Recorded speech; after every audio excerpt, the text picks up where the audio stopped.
Hello and welcome to month 3 of the Chatsworth Quilt-Along. We are going to be working on pages 8 and 9 for this month. And again, you're going to need to select 4 different fabrics.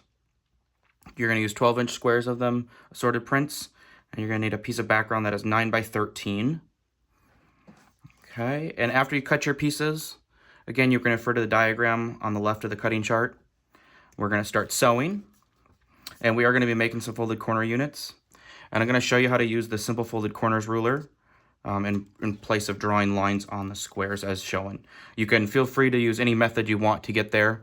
That works for kind of any of the steps, but these are just kind of the best suggestions that I like to give.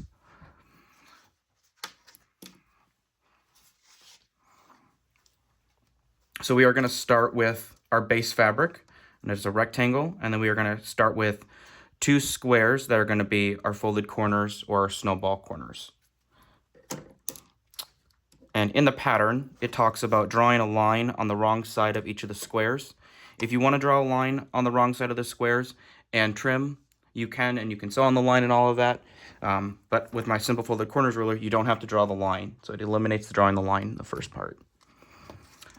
And you can use either size of the ruler. We're just going to start with the mini and use the mini today. I find it's most helpful for a lot of the pieces from this block. So we're going to have our base fabric, and we're going to have our corner we're going to stitch and make a snowball. We're going to put them right sides together. And I like to lay this out just as it is in the diagram so that I make sure that I'm putting it in the right spot, and then I'm going to do the correct angle on it. And so you're going to line it up right sides together. And again, instead of drawing my line, I'm going to make sure that I lay this down right on here, but I'm going to turn it because it's a little bit easier to cut, and probably most everybody's right-handed. If you're left-handed, just leave it this way. But most people are right-handed, so we're going to turn it 90 degrees so it's going up and down. And then another little trick is so you don't get disoriented of which way to sew the corner, so you make sure that you're putting the seam and your angle going the correct way. Turn your book 90 degrees because that's your right-handed way. And this, with how simple it is to use the ruler, is on the diagonal edge, which is going to expose our seam edge in it. You're going to find all the sizes all the way from 1/4 inch to 3.5 inches on the diagonal edge. And so whatever size your folded corner square is, we are going to go ahead and line that up in the bottom right corner, that size. So I came down there, found that size. And then the nice part about this, it just happens to line up on the right side, the bottom, and then the left. And the left, you notice it's coming up perfectly aligned on the edges, and the top is blunt. It should be lined up top with your square. And one of the things I always like to make sure is double check with the extra lines on here so that it's not kittywampus and it's at an angle. You want to make sure that it's nice and parallel and on the lines that you need. And I'm left-handed, but I will trim backwards. And you're going to trim away the excess fabric. This has your 1/4 inch seam built in. And so then you're ready to sew. And I will go ahead and usually do one at a time, or one side at least. I'll get a whole pile of these and then start sewing. And the nice part with having it built, the 1/4 inch built in, you don't have to worry about making sure if it's lined up or where you have to go having your seam allowance. And I use a starter so none of my points get sucked down into the machine. But I also like to have the single hole needle plate. If you haven't invested in one of those, invest in one of those for your machine. That helps tremendously. And again, I'm sewing at a 2.0 stitch length. I usually do that so my stitches are just a little bit tinier if you're going to press open. I found just in general it's easier to get points if the stitch length is just a little bit shorter. And sew all the way off. And when I sew all the way off, I'm coming off right at the point of the folded corner square, or my white square. And then I'm going to put a little starter in there.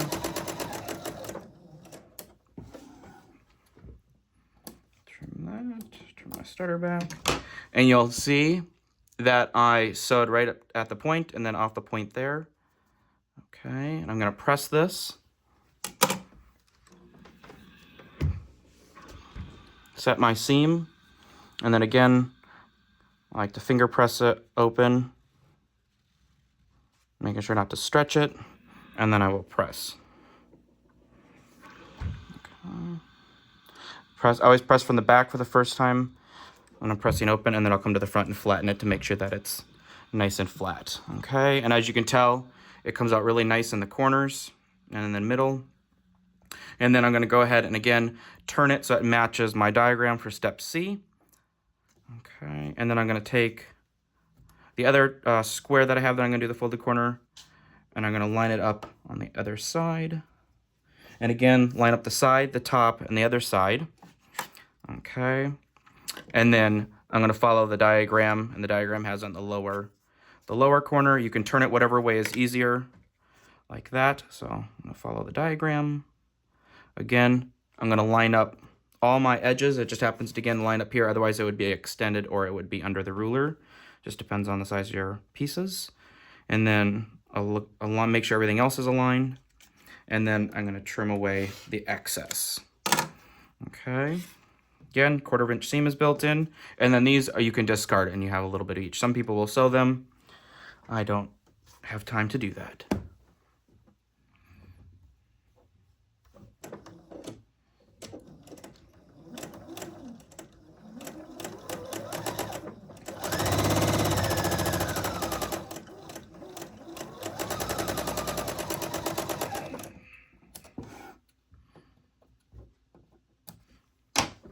Okay, and then we're going to press.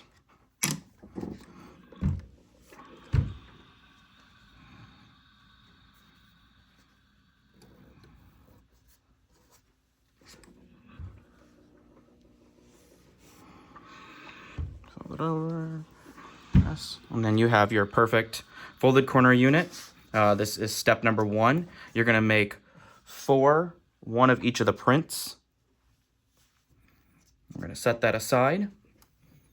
Now, step number 2, we're going to make some half square triangles. So you're going to need your background square.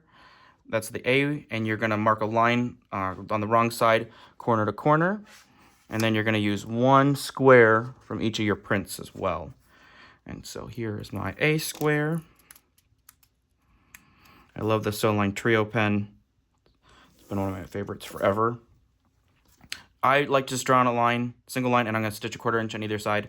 You could mark a 1/4 inch off center on either side, and that way you can stitch right on those lines. It's whatever you really prefer. And then right sides together, just like it says, this is my D square from my print, A square from my background. Right sides, there's that line.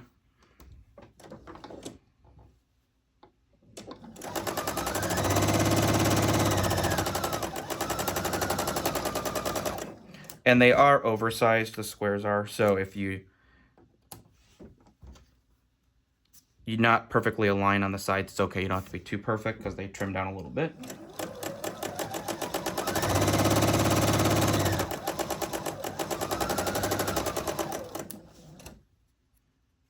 Okay, so as you can see here, I have the white thread in just because that's what I would use in the quilt, but a 1/4 inch each side, and then you're going to cut down the middle.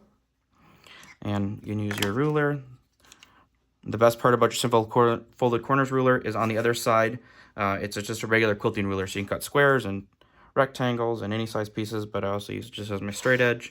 And you're going to cut it apart, and then you're going to press as it's shown, and you're going to trim to the size that it tells you in the book for that step. Now we're ready to move to step number 3. And step number 3 is we're going to start making our units for our block. And so you're going to take 1 unit B, and you're going to take 2 half square triangles that we just made in step number 2, and you're going to lay them out just as it shows in the diagram. And you're going to use all of the same print in 1 unit. So I'm going to take the half square triangles as long as they're laid out correctly, and I'm going to sew them together right down here.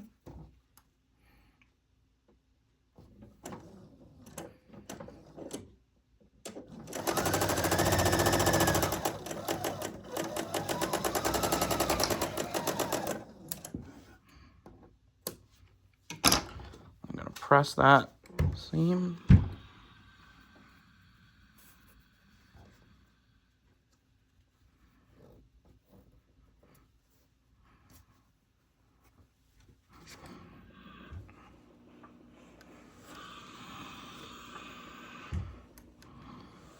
Okay. Now I'm ready to assemble the unit. And so I'm going to sew the final seam here for this unit. And we're going to match up these points. And again, like I showed you in the last video, I like to do the poker method for when I go ahead and try to get the points to match. And so I'm going to sew, and this doesn't matter if your seam is pressed open or pressed to the sides. You're always going to be able to tell if it's pressed to the side or open. You're going to be able to see this 1/4 inch right here. So I'm going to go ahead and go basically right in that valley and in the middle of the seam, and I'm going to put the pin right through the middle.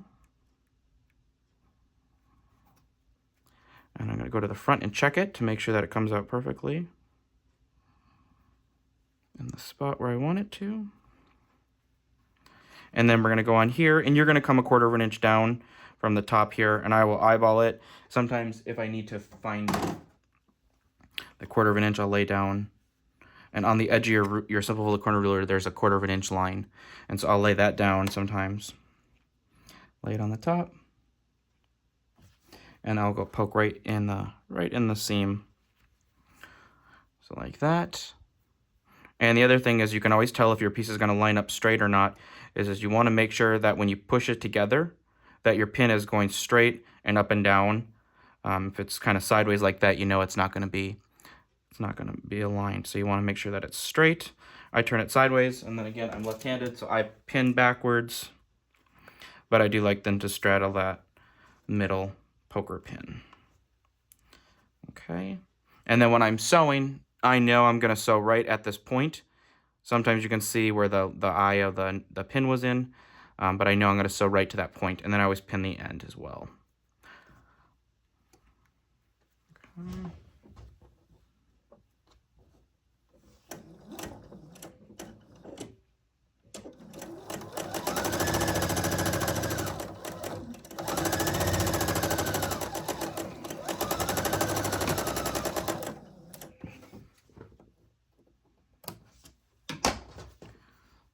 Pins out. Check it, and I can live with that. Sometimes you might want to bring it in a little bit. Sometimes you're good to let it go. Let it go. Okay, and then we're going to press it. Again, you can follow the pressing instructions that are with this unit in the book.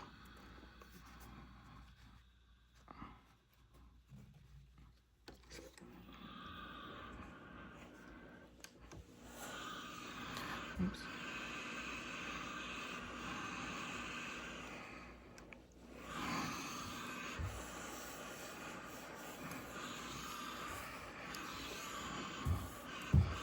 Okay. Go over to the front. Give that a press. Okay. Oh, and I sewed that wrong, so I need to rip that out. Sometimes you don't tell you can't tell your errors until you're looking at it again. Okay. Grab my seam ripper.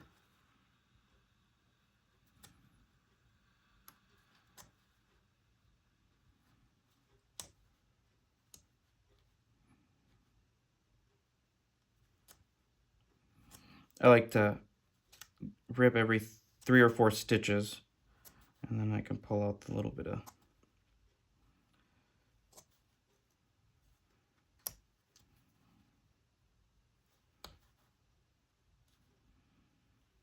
and you'll notice before I ripped, I went back and pressed that seam flat. When your seam is flat again, it really makes a big difference. Okay, let's try this again. So there's my unit there. Oops, see, and there I put it on the wrong. So top should be on the dark should be on the top. And we're gonna sew that way again. Okay, so let's try this again.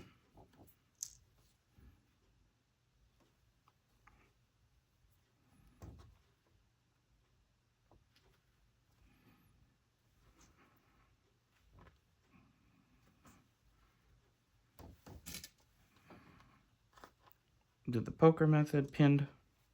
I'm gonna pin the end.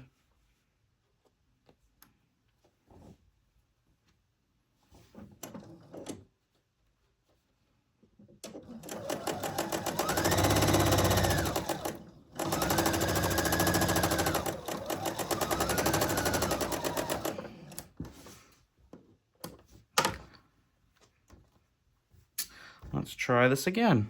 There we go. That looks much better. Looks a lot more like the diagram. Okay, so that's our step 3 unit. I'm gonna press this, and you're gonna make 4 of these units for the block, 1 of each of the assorted prints for month 3 here. Set my seam, finger press it open. And there we go. And then you can check the size of this, just like we should reference it to what it says in the book for that step. Because I trimmed all these down, I know it's pretty good, correct size, and just kind of even a guesstimate, just quick look at it. Yep, it's right on, so. And as long as everything's consistent with all your units, you don't have to worry about trimming anything. You don't need to go through and trim every one of them down. As long as you're using the same 1/4 of an inch, your same sewing machine, everything, you should be good to go. And that should be consistent. So now we're gonna go to step 4, and we're gonna use our 4 units that we made in step number 3, and we're gonna sew our block together. And I'm going to follow the layout diagram to make sure that I place the units correctly. So like that one there. Throw this guy there. There and there. Oops, almost had another one turned. Okay. So now make sure I like it. I like the layout. And then I'm going to reference my block diagram again to make sure that it's all going the correct way. And then we're going to sew it together. We're going to sew it together in 2 sections. So I'm going to have a top half and a bottom half.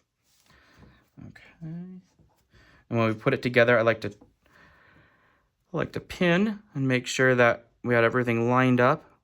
So as you can tell, I like to kind of fold back this little corner. This is the middle of my block.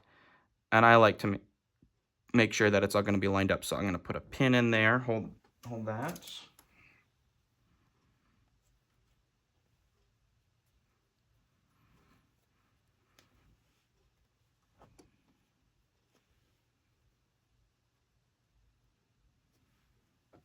And then we're going to kind of do that poker method like we did when we made the units. I'm going to poke in at that 1/4 of an inch here.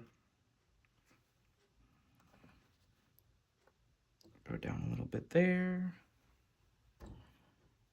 Put a pin on each side of that. Okay. So I pin the middle, pin the end, which is the middle of our block. Align the top edge. We're going to sew 1/4 inch seam.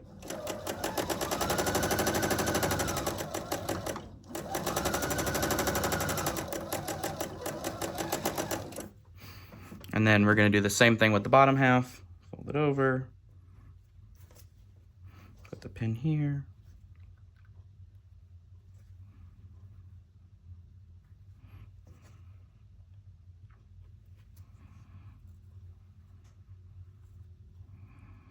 Okay. I like to sometimes rob the pins that I've either left in my block, which I know is a no-no, or I'll just put a whole bunch of pins out and then I'll remove them after. Okay, again, we're going to line up that middle.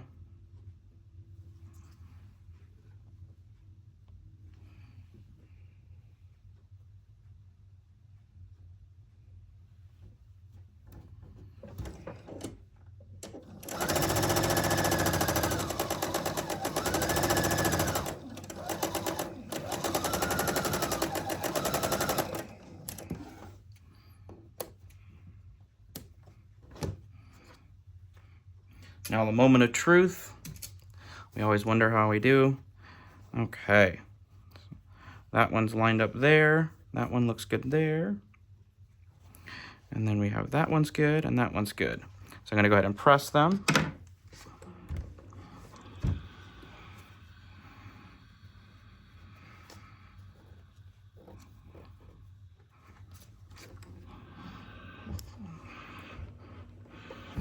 Again, you can follow the pressing instructions given in the book, or I can press it open. That was my top half.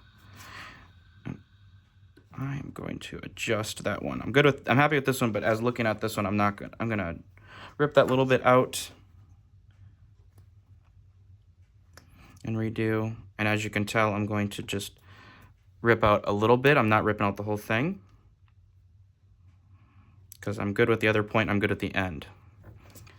So I'm going to, I'm going to double check again, put it all together. I don't know if you can see that. It kind of makes a little hourglass on the back, but I'm making sure that middle is really pinned together really well. And then I'm going to just do that again.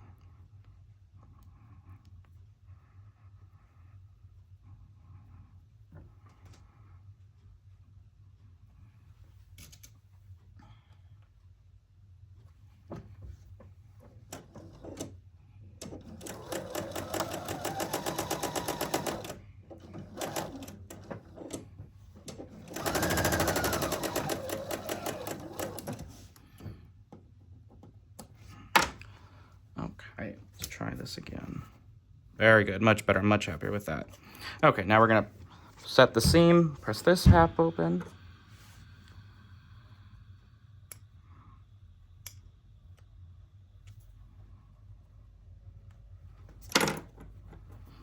Finger press.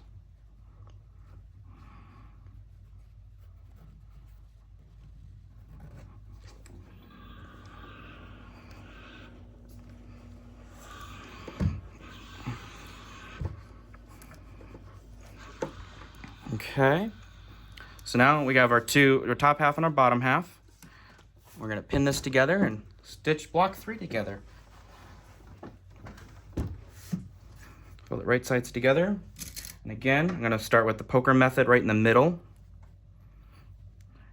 Go from the back, make sure I come out right in the valley or the peak, however you're looking at it, of my points.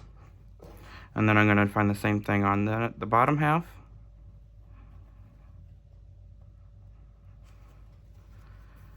And then I'm gonna make sure that they're going together.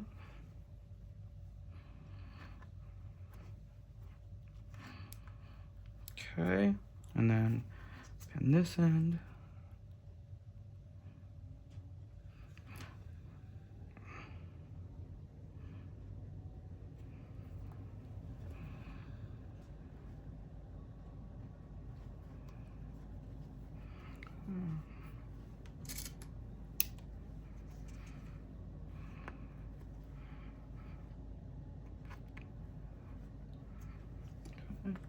We're going to pin the bottom one. So there's just 3 points to pin.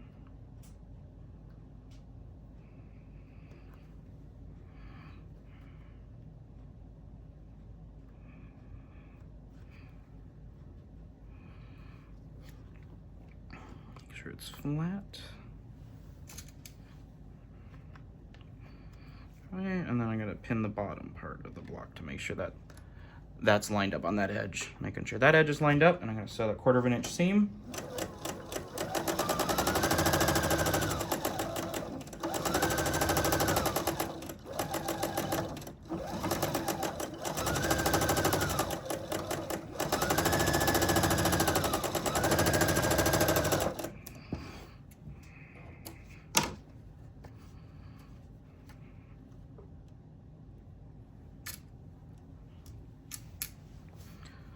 Moment of truth, how do we do?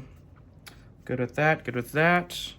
In the center, I'm gonna bring that in. There's a little bit of space, I'm gonna bring that in. And again, it's personal preference how much you wanna fight with the points or play with the points.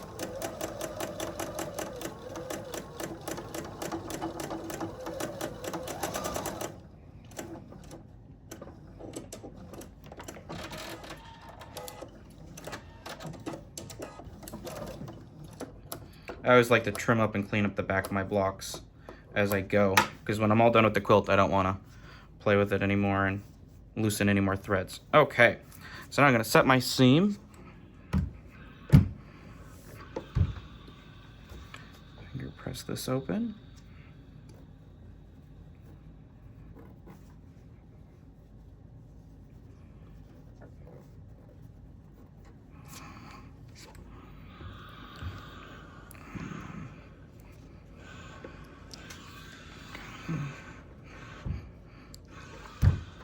Okay, flip it over, press it from the front, give it one more final press. Okay, and there is your month 3 of the Chatsworth Quilt-Along.